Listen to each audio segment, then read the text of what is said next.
DeSantisLies.com. DeSantisLies.com. DeSantisLies.com. And DeSantisLies.com. DeSantisLies.com. Yeah. The first thing I'll say is, again, DeSantisLies.com. DeSantisLies.com. DeSantisLies.com. It's not been part of that. DeSantisLies.com. And the Enterprise Florida, you can actually go to RonDeSantis.com.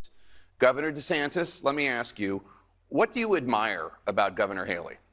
Well, look, I mean, I think that, at the United Nations, I did think that she spoke out strongly on some key issues, and I appreciated that. I also appreciate the state of South Carolina. My wife is a College of Charleston graduate. Her parents lived there for many, many years, and so it is a wonderful state. There's a lot of great people there, and I think to be able to have been governor there is a great achievement, and I really appreciate everyone I've gotten to meet in South Carolina. Governor Haley, what do you admire about Governor DeSantis? I think he's been a good governor. Okay. She doesn't articulate how this comes to an end, except she was asked after the last debate by, I believe, Megyn Kelly, and she said, you bring it to an end by bringing Ukraine into NATO. But, of course, we're a NATO country, so if you bring Ukraine into NATO, that puts the United States at war. Megyn said that to her, and then she basically gave a word salad as to how you go from there. So they have sent cash. She supports this $106 billion that they're trying to get through Congress. Where's some of that money going? They've done tens of billions of dollars to pay salaries for Ukrainian government bureaucrats. They've paid pensions for Ukrainian retirees with your tax dollars. We've got homeless veterans. We have all these problems. This is the UN way of thinking, that we're somehow globalists and we have unlimited resources to do. I think here's the problem. You can take the ambassador out of the United Nations, but you can't take the United Nations out of the ambassador. Nobody knows what he believes, because when President Obama was in office, he supported foreign aid to Ukraine. Now he's copying Trump and trying to act like he doesn't want to support Ukraine. Governor, yesterday in Iowa, you criticized Governor Haley on this issue of abortion. You said she's, quote, indulged in left-wing tropes and chastised pro-lifers. Do you believe Governor Haley is sufficiently pro-life? I think she's been confused on the issue. I think she's trying to speak to different groups with different things. But when she says things like pro-lifers need to stop talking about throwing women in jail, that's a trope. No one I've ever met thinks that that's something that's appropriate. These women are in vulnerable situations. They don't get any help a lot of times from these fathers who, don't want to be there supportive. A lot of times they don't have resources themselves. So it's a very difficult situation. And we've got to have compassion for those situations. But I think when she starts bringing that in, that's using the language of the left to try to attack pro-lifers. So I think that is wrong. But at the end of the day, I do agree with her on this. Donald Trump should be on this stage. He owes it to you here in Iowa to explain this change he's had in his positioning, to explain why he has a tough time saying whether a man can become a woman or not, to explain why he wants to build a $1 billion-plus big, beautiful new FBI building right in the heart of the swamp in Washington, D.C. He needs to explain why he didn't build the wall and why he added $7.8 trillion to the debt.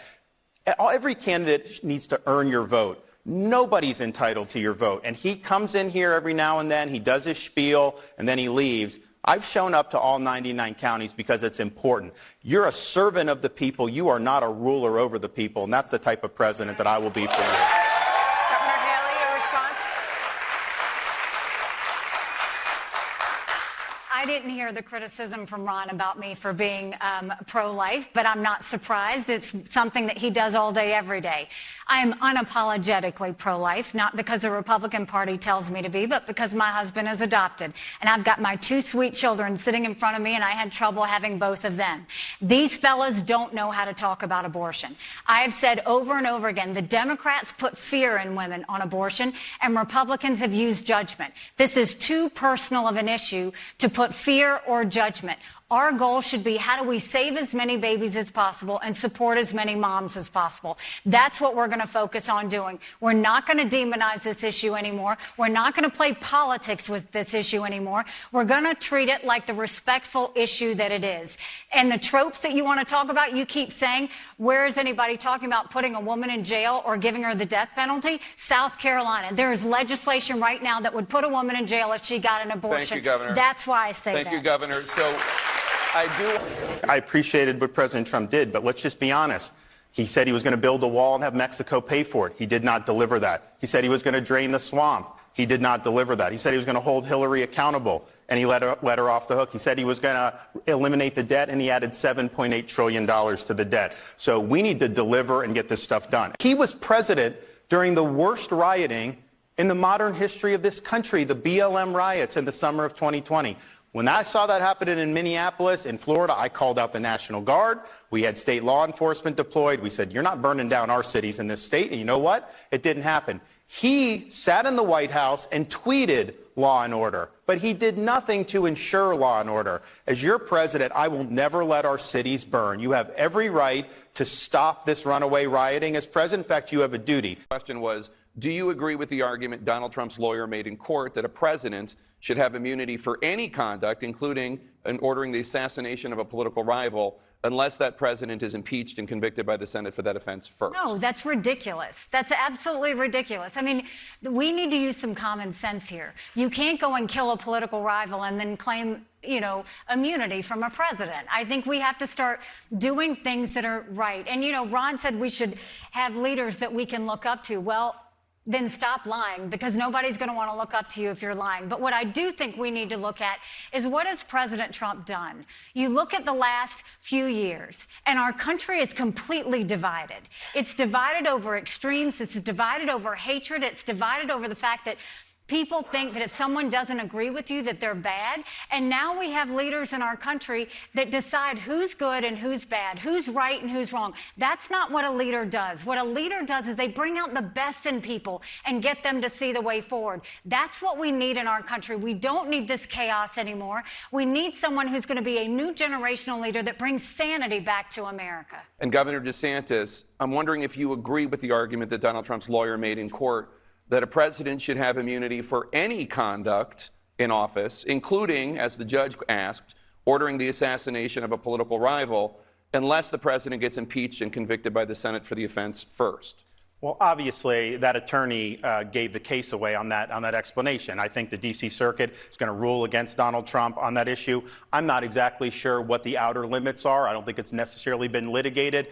It's not going to be an issue with me, because I'm always going to follow the Constitution, and we're going to uphold the best traditions of the office. And I'm going to be a president you can be proud of.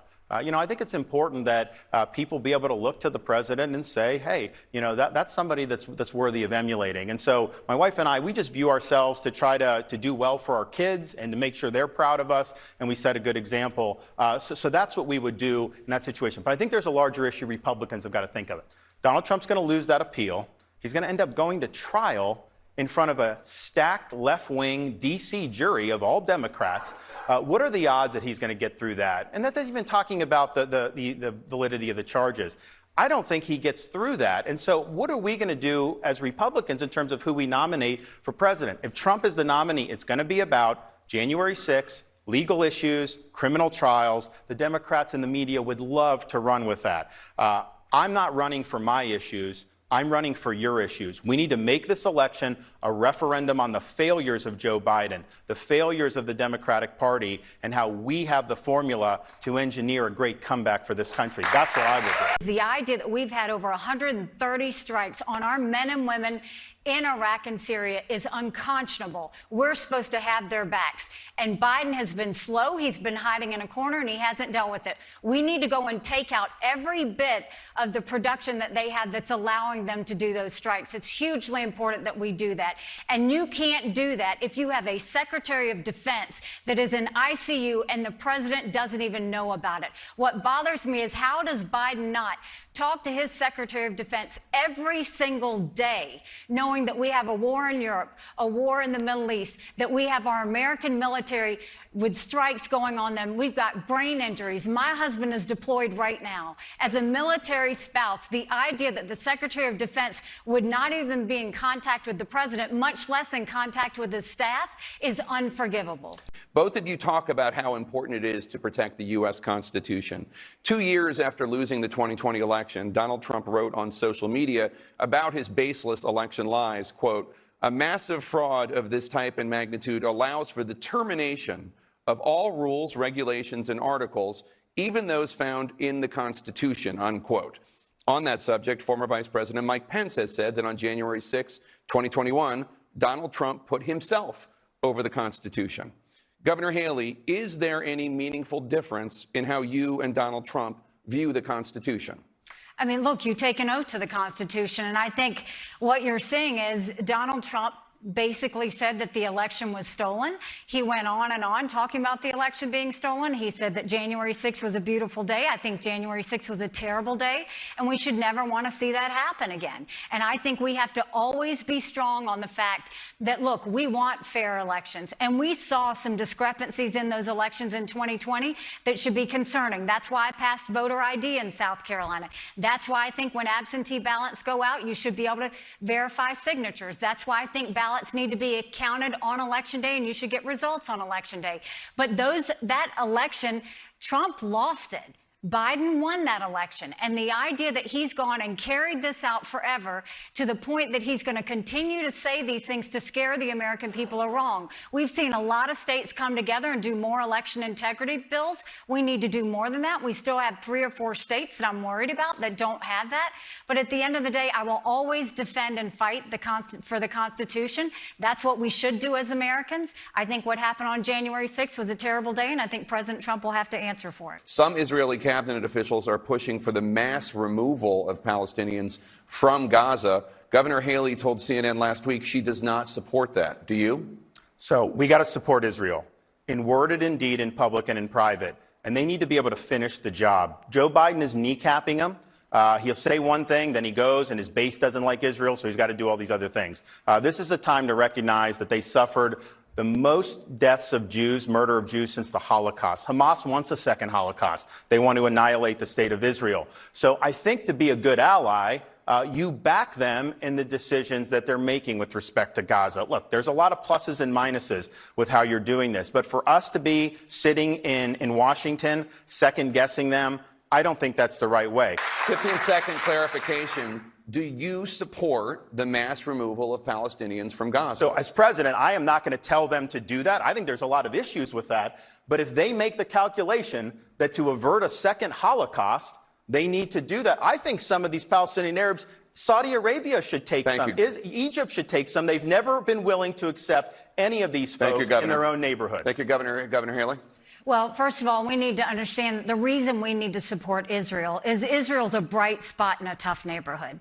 They are the tip of the spear when it comes to defeating terrorism. It has never been that Israel needs America. It has always been that America needs Israel.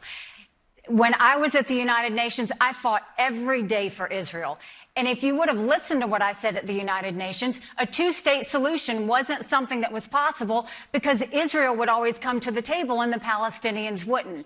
But right now, we have to make sure that Israel has the support that it needs. There should be 3 things.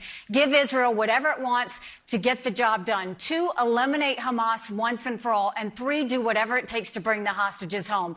But it's really rich that Ron is going to act like he suddenly cares for Israel when he brought the person to Iowa that's the most anti-Israel Republican in the state, the person that went and voted against Israel's right to exist in Congress, the person that voted with the squad against anti-Semitism on college campuses. Thank you, Governor. And you brought that person to Iowa to go and campaign with you. If that's your friends, Governor I'd hate Desantis, to see who she's the rest obviously of your referring to friends are. Congressman Tom Massey from Kentucky. Yeah, I mean, that's just cheap garbage. But here's the thing: when the attacks happened against Israel, I knew it was going to be a big deal for Florida. We have one of the largest Israeli American populations in the country, and we've been a haven for Orthodox Jews in particular since I've been governor.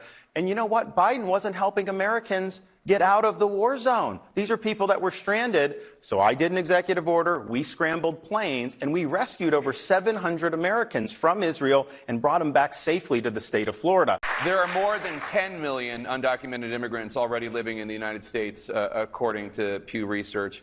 Will any of them be allowed to stay in the United States under your administration? The number of people that will be amnestied when I'm president is 0. We cannot do an amnesty in this country. First of all, it's going to do is cause more people to want to come illegally. So you got to enforce the law. It's got to be consistent. People got to know it's there. You also have to remove benefits for people who are here illegally. You know, California, you can go illegal alien, and you get free health insurance coverage. You're here illegally and they're doing that.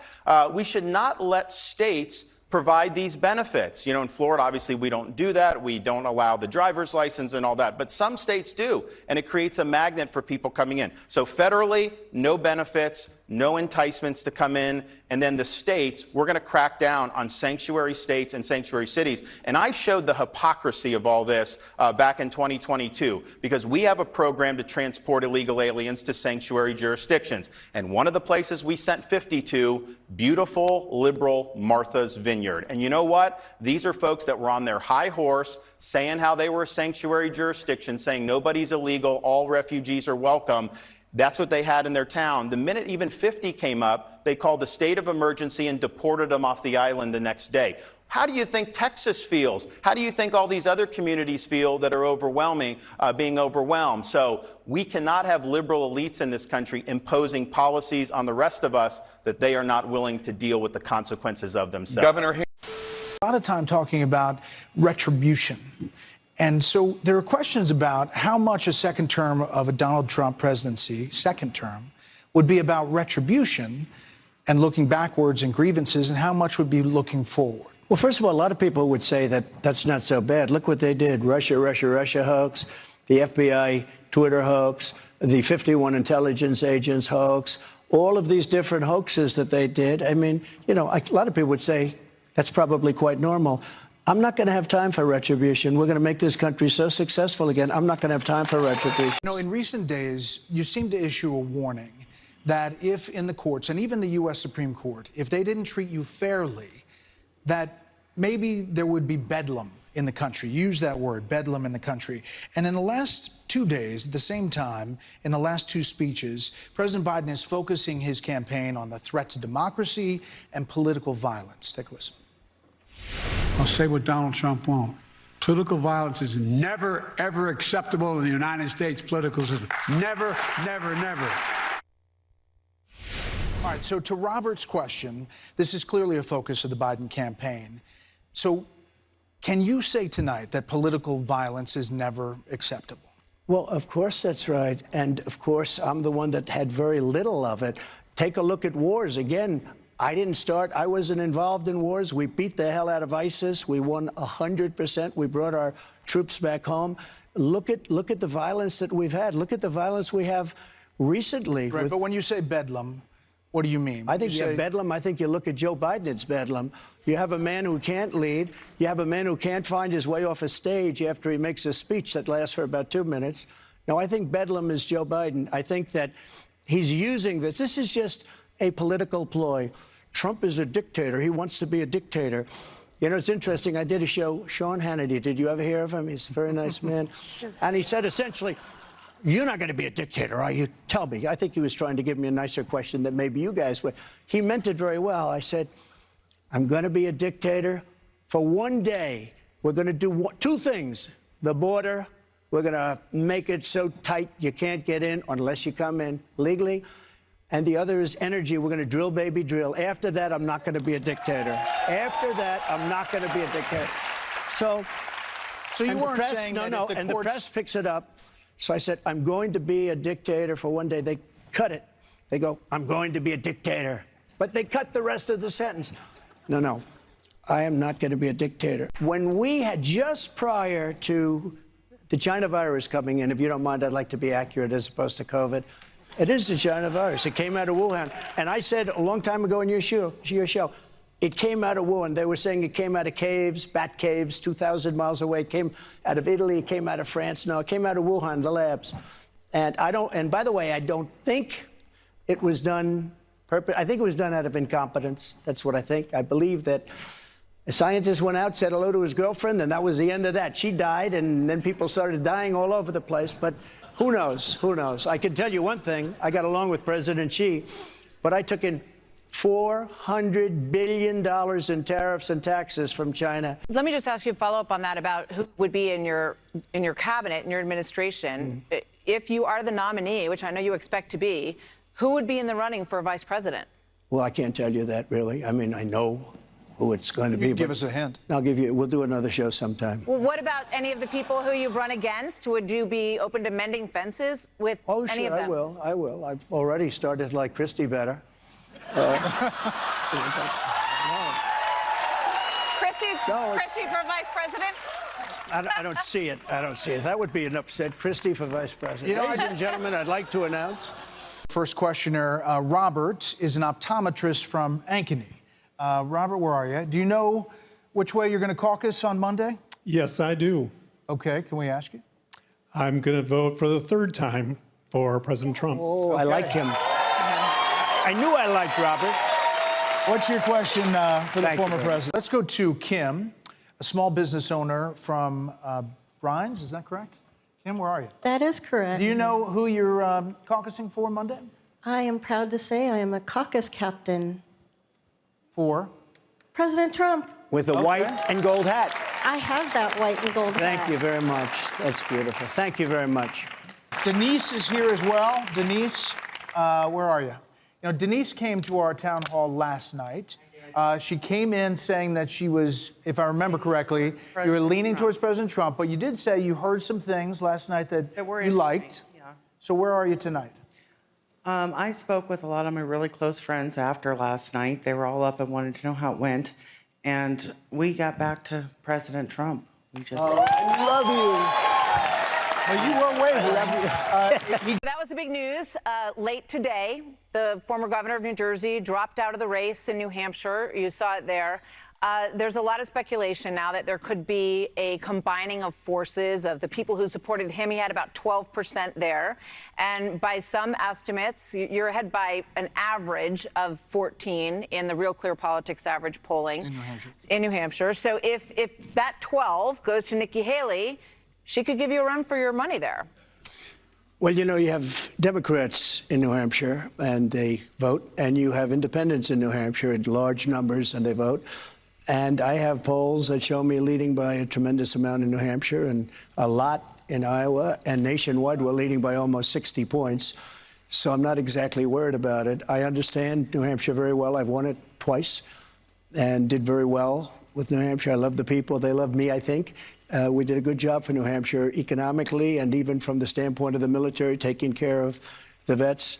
And I think we're going to do very well in New Hampshire. Now, you know, Chris Christie was in, and he got a hot mic I heard about. I thought actually the bigger story wasn't the fact that he dropped out. Nobody cared too much about that. But he had a hot mic where he was talking to somebody about the weather, and he happened to say that she doesn't have what it takes. She'll be creamed in the election. And I mean, I know her very well, and I happen to believe that Chris Christie is right. That's one of the few things he's been right about, actually. People don't want to hear it, Wayne. They don't want to hear it. We know we're right, but they don't want to hear it. Right. And there's, you know, we couldn't have been any clearer. Right. We couldn't have been any more direct or worked any harder. So, you know. Let's not forget she spent $68 million. Yeah. I mean, we spent like Well, when you give land to China and places like that. Yeah, that's what you get. Yeah. Yeah, I mean, look, she spent $68 million so far, just on TV. Spent $68 million so far, $59 million by Desantis, and we spent 12. I mean, who's punching above their weight and who's getting a return on their investment, you know? And she's going to get smoked, and you and I both know it. She's not up to this. she hasn't even been And she's still 20 points behind Trump in New Hampshire, right? Yeah. And, Oh, yeah. And he's still going to carry out, right? Yes. Oh, I talked to DeSantis, called me, petrified that I would. He's probably getting out after Iowa. Well,